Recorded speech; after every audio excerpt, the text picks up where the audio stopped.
Our newscast tonight, the effect of Pope Francis's visit to Korea is clearly being felt even today here in Korea. We take a look at how he touched the lives of Koreans in a number of ways.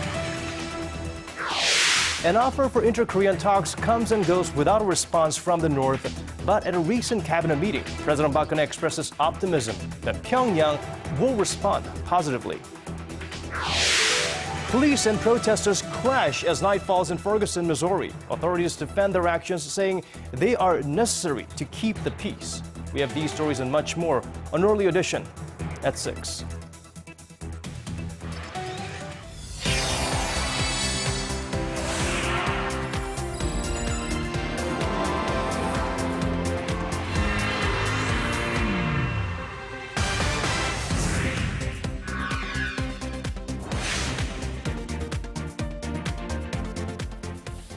It's 6 p.m. on Tuesday, August 19th here in Korea. Live from Seoul, I'm Na Hyun-kyung. And I'm Daniel Chan. Thank you for joining us.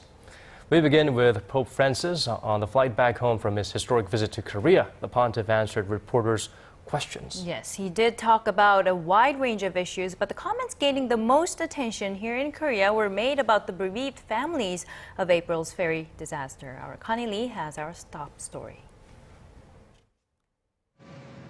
As promised, on his flight back to Rome from Korea, Pope Francis held one last press conference. Wearing the yellow ribbon, a symbol of the Sewol-ho ferry sinking, the Pope was asked if he was concerned that his meeting with the relatives of the victims would be misinterpreted politically. To that, Pope Francis was clear that in times like this, it's not about being neutral. After half a day of wearing it, someone came close to me and said, "It is better to remove it. You should be neutral." But listen, one cannot be neutral about human pain. I responded in that way. That's how I felt. He was also not neutral about the Korean victims of Japan's wartime sexual slavery. He said the women, whom he met at a mass on his final day in Korea on Monday, retain their dignity to this day, even though they were exploited so cruelly. On the two Koreas, the Pope is praying and says he hopes the two countries will be reunited, stating that a divided country causes suffering. There are many relatives that cannot come together. That's suffering, but it's suffering of a country divided. The Pope also spoke on other issues outside Korea, even commenting on the conflict in Iraq, saying the unjust aggressor against the minorities there, including Christians, must be stopped. He made clear, though, that he doesn't mean to make war. And with China, the Pope stated he's willing to go there even tomorrow, but only on one condition. We respect the Chinese people. The Vatican Church only asks for liberty for its task, for its work there. There's no other condition. While a trip to China is to be determined, the Pope's next trip to Albania is set for next month. Connie Lee, Arirang News. So we can see that the Pope's landmark trip to South Korea left an impression that will not soon be forgotten. Well, Connie Kim helps us take a look at how the Korean public and the media reacted to the papal visit. The first papal visit to Korea in 25 years is sure to remain in the hearts of Koreans for quite some time. Throughout his 5-day trip, Pope Francis's down-to-earth personality and heartfelt gestures were a fixture on the front pages. Most of them point out to his humility and care and say Korea has fallen deeply in love with the Pope. One headline reads, "The Pope who likes children stops 10 times to bless them," and another says, "Pope stops to console the families of the victims. The bereaved hope for changes in politics." And in reference to his final Mass on Monday, when Pope Francis took the time to speak with the victims of sexual slavery during wartime, this headline reads, "7 former sex slaves sit in front, and Pope takes care of the weak until the end." The comments on Twitter echoed these sentiments. Korean users cheer the Argentinian Pope for listening to those who have largely gone silent in society. This tweet here reads, "Korean citizens appreciate the Pope's humble nature, which is something Korean citizens want from their own leaders." Another tweet says, "The Pope is a leader who truly unifies." And this one says that the pontiff is a leader the people can lean on. The Twitter user goes on to say that he wants the so-called Pope Francis syndrome to linger, and on the streets, people largely agreed. It was impressive to see the Pope holding hands with the families of the victims of the Sewol-ho ferry disaster. I visit Kotongnae village often. It was very touching that he met with the disabled there. I was touched to see the Pope riding in such a compact car at a time when so many people are materialistic. The pontiff's inaugural trip to Korea lasted just 5 days, but his outreach to those who are suffering and to those that can help them left a definite impression. Connie Kim, Arirang News. Now, if you remember, on the day of the Pope's arrival in Seoul last week, Pyongyang test-fired 5 short-range rockets into the East Sea. New analysis suggests they were a new type of tactical missile that can potentially reach deep into South Korean territory. Our Kim Min-ji has the details. North Korea is believed to have developed a new form of tactical missile that could pose a new threat on the Korean peninsula. According to joint analysis by South Korea and the United States, the North test-fired 5 of the new rockets last Thursday into the East Sea. A source within South Korea's Joint Chiefs of Staff says the new model appears to be different from the North's existing KN-02 missiles or those fired from the 300mm rocket launcher, but maintains their advantages with a range of 200 kilometers and a warhead weight of 500 kilograms. The source said the new rocket, likely to be called the KN-10, is believed to use solid fuel and can be launched from a movable launcher. If fired from the military demarcation line separating the north and south, it could reach the central parts of South Korea. It can load many more explosives.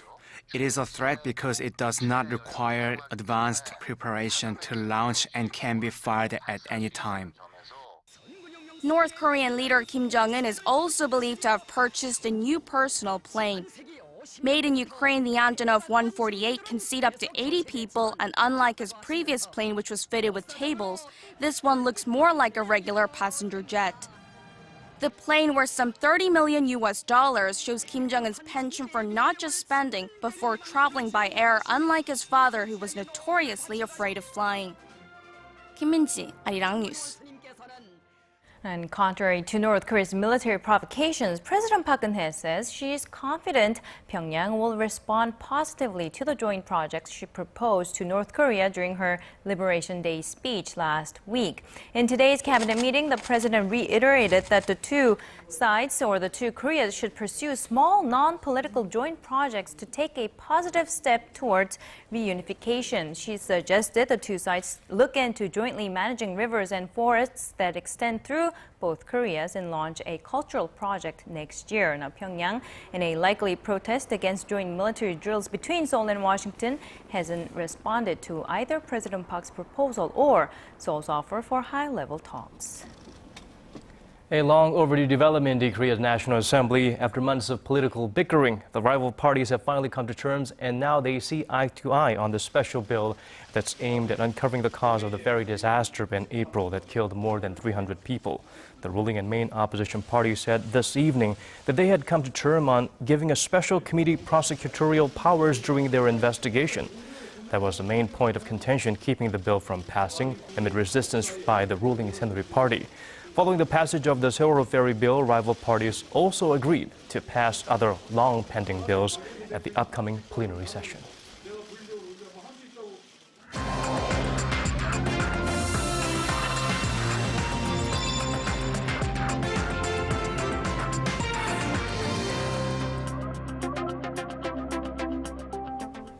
In Iraq, Kurdish forces backed by U.S. airstrikes have regained control of the strategically important Mosul Dam from Islamic State militants. U.S. President Barack Obama called the development a major step forward in the battle against IS militants. Our Hwang Ji-hye reports. Iraqi and Kurdish forces have taken back control of Mosul Dam from Islamic State militants. U.S. President Barack Obama said Monday that the victory, aided by American airstrikes, was a major step forward in the battle against IS militants who seized the dam earlier this month. Obama also pledged to continue a long-term strategy to defeat the insurgency. The dam, which is Iraq's largest, holds great strategic value as it controls the water supply for most of the country. The militants targeted the dam as part of ambitions to expand its hold in northern Iraq, where they have driven back Kurdish forces and sent thousands of minorities in the area fleeing for their lives. As the militants withdrew, they released a video message intended for the U.S., which said they would drown all of them in blood. The IS fighters also warned that it would attack Americans at any time and any place if U.S. airstrikes target their troops. The fighters have threatened to advance to the capital of Baghdad. Hwang Jie, Arirang News. And for more on this, we are joined live in the studio by the Iraqi ambassador to Korea, Ambassador Khalil Al-Musawi. Well, thank you so much for taking time to be here with us. Thank you. Well, first, but let's start with why Iraq is currently dealing with the current Islamic extremism. I believe it can't be summed up in a few words in one day, but we hope you can try and pinpoint to the fundamental problem at hand right now. Well, the problem is not confined to Iraq. It's an international problem. Terrorism now is the new cancer, new era.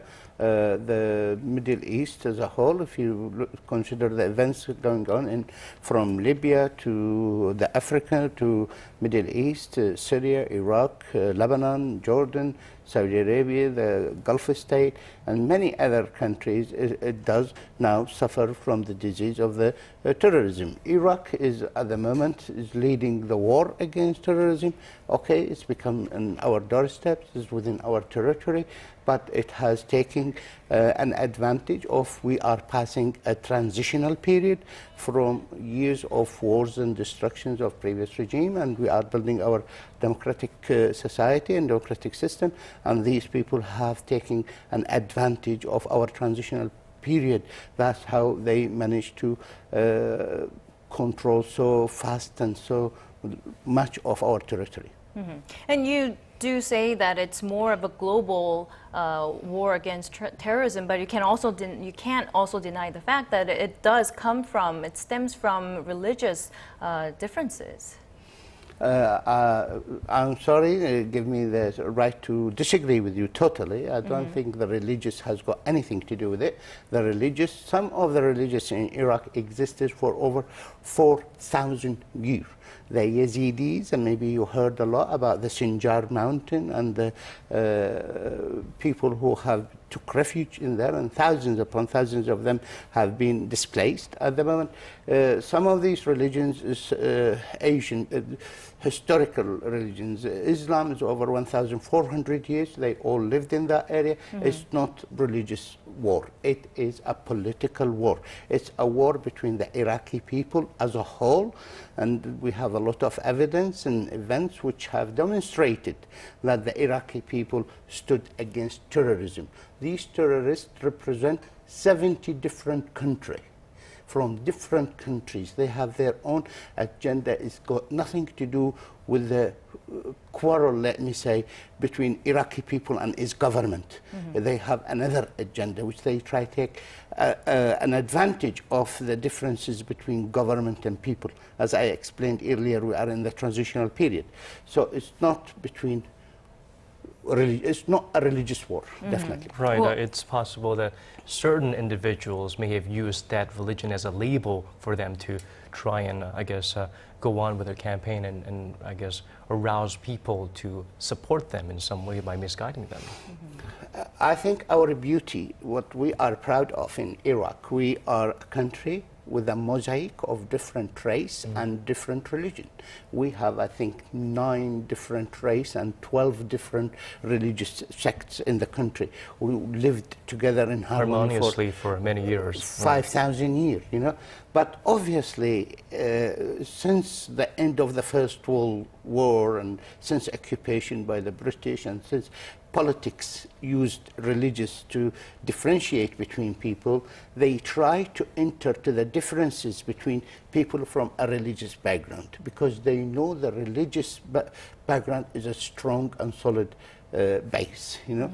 But Iraq has never had a problem and religious. So, if I go may ahead. just Sure.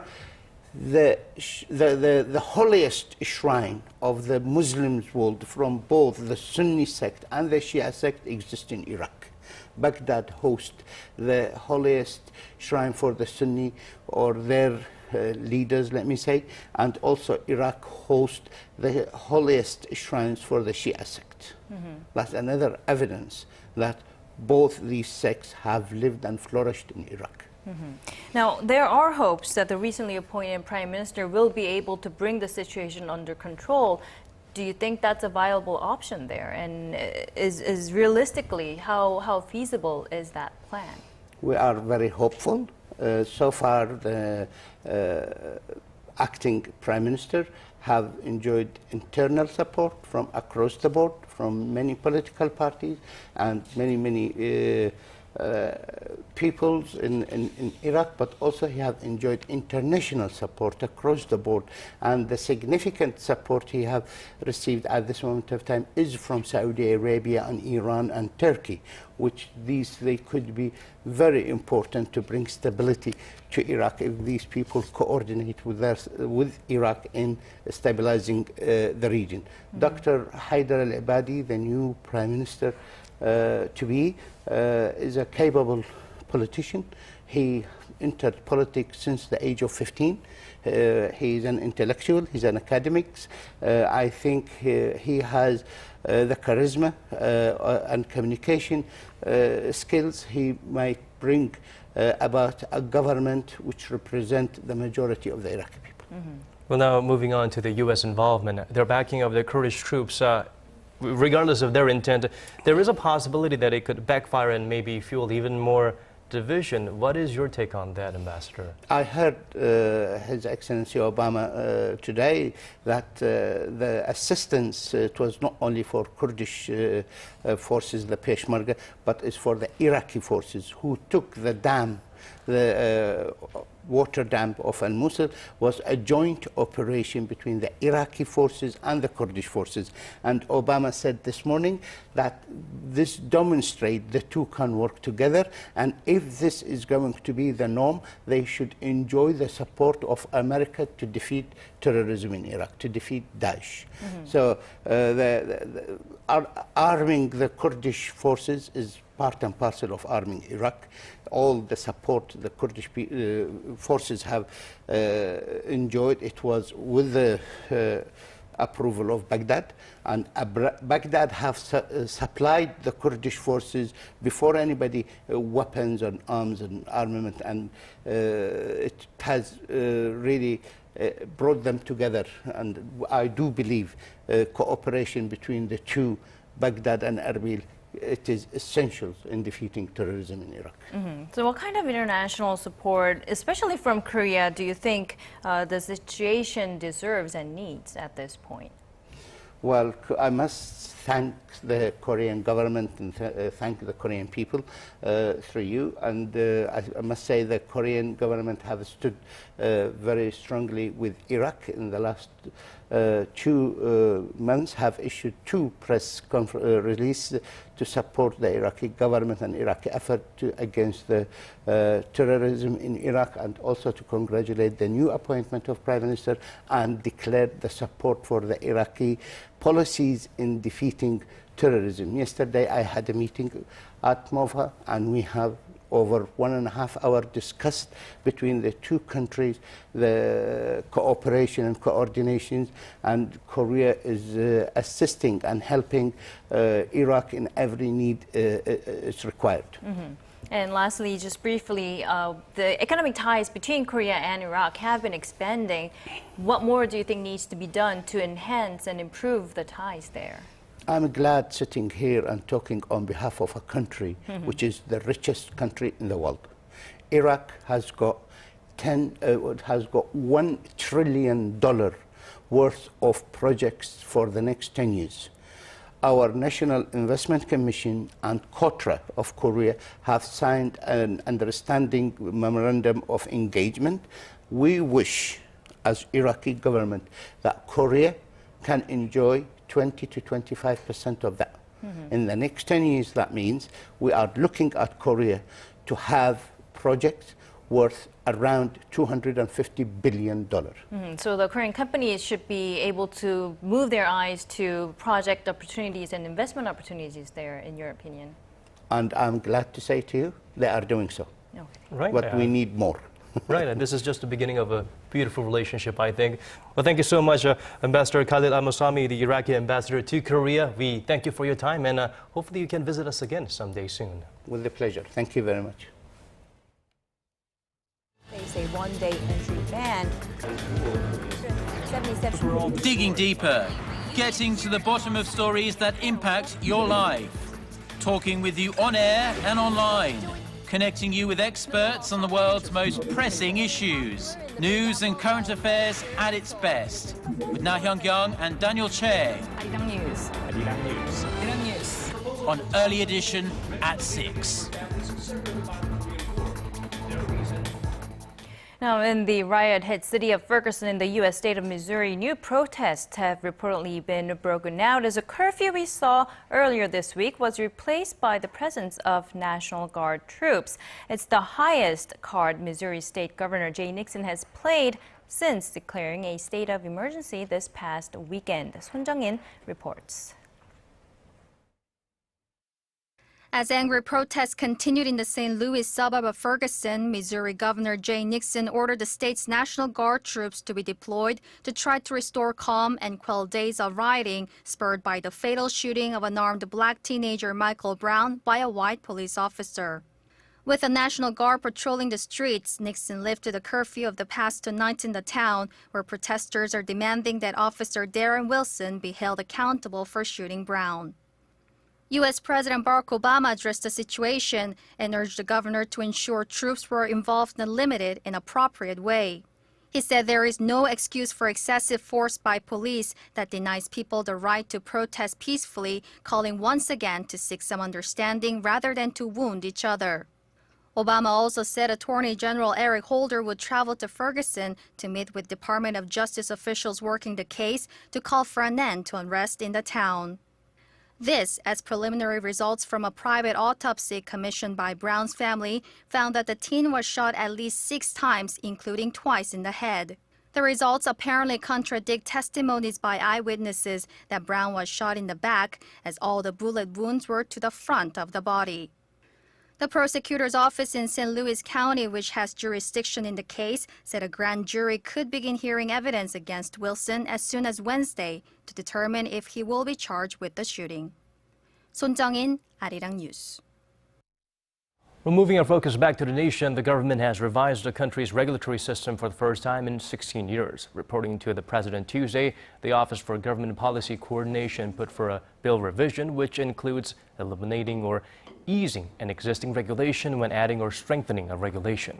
For some regulations, the revision uses a system of initially allowing a policy, then applying a regulation as an exception. President Park has been pushing to streamline red tape in Korean society as part of efforts to stimulate the local economy. The revised bill passed the cabinet Tuesday and will be submitted to Parliament later this week. One of Korea's biggest national holidays, Chuseok or Thanksgiving, is fast approaching, and the Korean government says it will make sure prices of produce don't shoot up before then.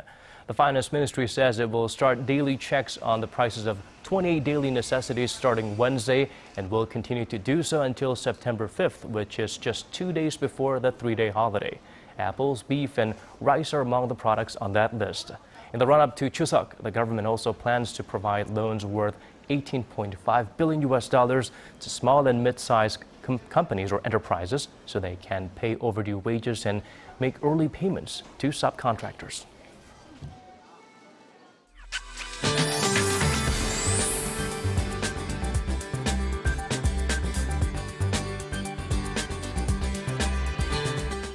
Well, it felt like the sun haven't been setting on us or shining on us for some time here in Seoul. It's playing hide and seek there. But let's turn to our Michelle Park at the Weather Center to find out if those rain clouds will go away anytime soon. Michelle. Good evening. The rain has come to a stop here in Seoul, and it looks like most of the showers will subside tonight, with the exceptions of Chungcheong provinces and the southern regions. Now, those areas can expect up to 200 millimeters through Thursday, where a heavy rain warning has gone into effect, while up to 60 are expected in the central regions. Now, with the rain warning expected to be in place through tomorrow in the south of the nation, please take caution if you're in the affected areas and do stay indoors if possible. Now, other than that, we can expect mostly cloudy skies here in Seoul tomorrow, with highs very similar to today, between the low to high 20s. Now, going over to our temperature readings. Seoul will top out the morning at 21 before reaching up to 28 in the afternoon. Meanwhile, the southern cities such as Daegu and Busan will top out at 27 and 26 degrees. And moving over to other regions, Jeju then tops over to 26 as well, while Dokdo and Mount Gangbang tops to 24. Well, that's all for now. I'm Michelle Park, and have a wonderful evening.